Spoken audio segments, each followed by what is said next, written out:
ಚುನಾವಣಾ ಬಾಂಡ್ ಹೆಸರಿನಲ್ಲಿ ಸುಲಿಗೆ ಆರೋಪ. ಕೇಂದ್ರ ವಿತ್ತ ಮಂತ್ರಿ ನಿರ್ಮಲಾ ಸೀತಾರಾಮನ್, ನಳಿನ್ ಕುಮಾರ್ ಕಟೀಲ್ ವಿರುದ್ಧದ ಎಫ್ಐಆರ್ ರದ್ದುಪಡಿಸಿದ ಹೈಕೋರ್ಟ್. ಪಂಜಾಬ್ನ ಮಾಜಿ ಮುಖ್ಯಮಂತ್ರಿ ಸ್ವರ್ಣ ಮಂದಿರದಲ್ಲಿ ಕುತ್ತಿಗೆಗೆ ಫಲಕ, ಕೈಯಲ್ಲಿ ಈಟಿ ಹಿಡಿದು ಕಾವಲು.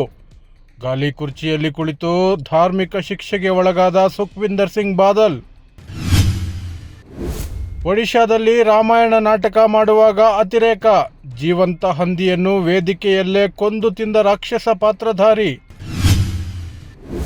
ರೈತರ ದೆಹಲಿ ಚಲೋ ಪ್ರತಿಭಟನೆ, ನೋಯ್ಡಾದಲ್ಲಿ 160ಕ್ಕೂ ಅಧಿಕ ರೈತರ ಬಂಧನ. ಭಾರತವನ್ನು ಪ್ರಯೋಗಾಲಯವಾಗಿ ಪರಿಗಣಿಸುತ್ತೇವೆ ಎಂದ ಬಿಲ್ ಗೇಟ್ಸ್ ಹೇಳಿಕೆಗೆ ವ್ಯಾಪಕ ಟೀಕೆ.